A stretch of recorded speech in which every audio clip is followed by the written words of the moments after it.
Hello friends.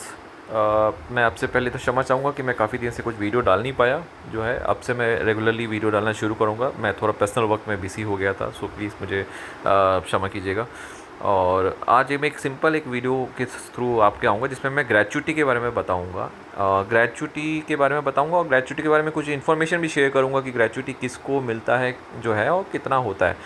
अच्छा, DA का rates हम सब जानते हैं कि 1 जनवरी 2024 से 50% हो गया है। और डीए का जो है पहले 1 जनवरी 2024 से 46% था, तो 4% इंक्रीज़ हो गया, 50% टच हो गया। तो जब वो 50% डीए पहुंचा तो काफ़ी अलाउंसेस जो है वो रिवाइज़ हुए, जैसा कि चिल्ड्रन एजुकेशन अलाउंस हो गया जो है, उस तरह ट्रैवल अलाउंस हो गया, उस तरह के काफ़ी अलाउंसेस जो है रिवाइज़ हो गया। अब उसमें से एक और जो है एक और अमाउंट जो एक एम्प्लॉय को उसके रिटायरमेंट में मिलता है या फिर जब वो वॉलंटरी रिटायर लेता है उस समय उसको जो मिलता है उसको बोलते हैं ग्रेचुटी। वो ग्रेचुटी अमाउंट भी रिवाइज़ हो चुका है डीए का 50% पे पहुँचने पे।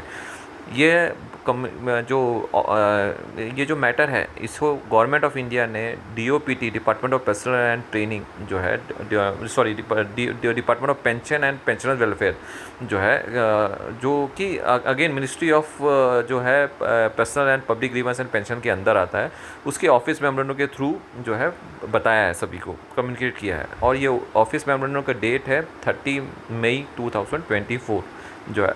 ऑफ कोर्स ओवम का ये जो ऑफिस मेमोरेंडम को आके अभी जो है 2 महीने हो चुके हैं, ऑलमोस्ट जून जुलाई 1.5 महीने हो चुके हैं। मैं थोड़ा लेट हो गया इसको आप लोग को बताने के लिए, बट जो लोग गवर्नमेंट ऑफ इंडिया के रूल्स जानने में इच्छुक हैं उनके लिए शायद ये वीडियो हेल्पफुल रहे जो है। तो डीए अब इसमें क्या कम्युनिकेट किया गया वो मैं आपको बताना चाहूँगा। वो ये है कि जो 7 CPC के रिकमेंडेशन में जब डीए सर्टेन परसेंटेज पहुँचता है, जैसे कि 50% पहुँचता है, तो उस केस में ग्रेचुटी का जो मैक्सिमम अमाउंट है वो 25% को इंक्रीज़ किया जाएगा। ये 7 CPC के रिकमेंडेशन में था। ग्रेचुटी का मैक्सिमम जो अमाउंट ग्रेचुटी दिया जाता था इससे पहले वो था 20 लाख रुपीज़, यानी 1 जनवरी 2024 से पहले ये 6 CPC में आया था कि वो ग्रेचुटी जो है पहले 10 लाख था, उसको बढ़ के 20 लाख किया मैक्सिमम ग्रेचुटी जो है एक एम्प्लॉय को रिटायरमेंट मिलने पे। अब उसी में था कि जब डीए 50% टच होगा तो gratuity will be again increase by 25%। अब 20 लाख का 25% होता है 25 लाख जो है, 5 लाख जो होता है, तो 20 लाख प्लस 5 लाख ऐड करके 25 लाख ग्रेचुटी मैक्सिमम मिलेगा रिटायरमेंट में किसी भी एम्प्लॉय को जो है जब वो रिटायर होता है।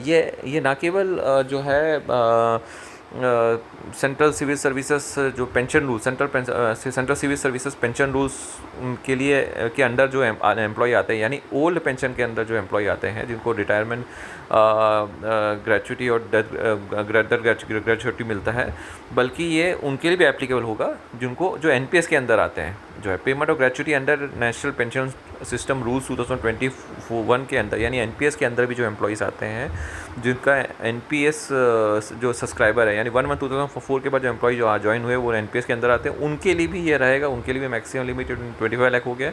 और जो ओल्ड पेंशन सिस्टम के अंदर आता है जिनको रिटायरमेंट ग्रेचुटी अंडर ग्रेचुटी मिलता है under central civil service pension rules 1971, अभी वो 2021 हो चुका है, उस रूल्स के अंदर भी जो है उनको आने वाले एम्प्लॉयज़ को भी वो ग्रेचुटी अब मैक्सिमम जो है 25 लाख रुपीज़ मिलेगा। ये इफेक्टिव है विद इफेक्ट फ्रॉम 1 जनवरी 2024 से जो है।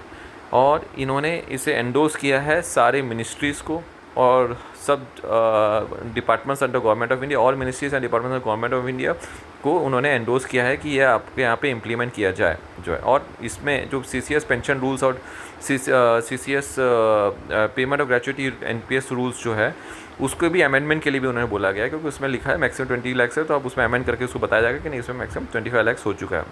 ये ऑफिस मेमोरेंडम को इशू करने से पहले उन्होंने ministry of finance, department of expenditure से भी कंसल्ट किया है जो है, उसको उन्होंने बताया।